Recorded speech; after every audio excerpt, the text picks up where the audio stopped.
যখন মেয়ের বিয়ে হয় তখন তিনি যেমন কাগজে বিজ্ঞাপন দেননি যে ছেলে তৃণমূলের কাটমানি তোলাবাজি করা লাখ টাকার তৃণমূলের চোর জামাই চাই বলে বাংলা বিজ্ঞাপন দেয় না।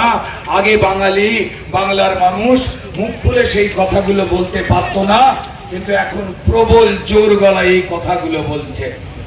আপনারা জানেন, একটু আগে রাজ বলছিল যেবারে 2024-এর নির্বাচন প্রধানমন্ত্রী নির্বাচন এবং অধিকাংশ জায়গাতেই ভারতবর্ষের অর্ধেকের বেশি অর্ধেক এখন নির্বাচিত করেই ফেলেছেন।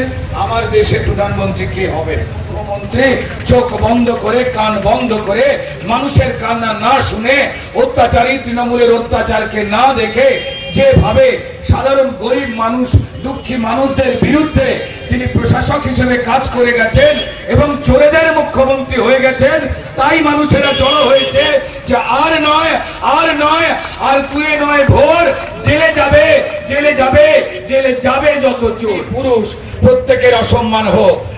তারাই এখনো তৃণমূলের পক্ষে যারা চায় চুরির পয়সায় চুরির ভাত খেয়ে তারপর জেলে গিয়ে জেলের মোটা ভাত খেতে আইনি পদ্ধতিতে তারাই এখনো তৃণমূলের পক্ষে রয়েছে। না হলে যে রাজনৈতিক দল, আজকে আপনারা সকলেই জানেন সর্বত্র খবর যে 2011 সাল থেকে যা ওবিসি সার্টিফিকেট মমতা বন্দ্যোপাধ্যায়ের চোর মন্ত্রিসভা ইস্যু করেছে, সেই সবকটা সার্টিফিকেট যে ভুয়ো, জালি,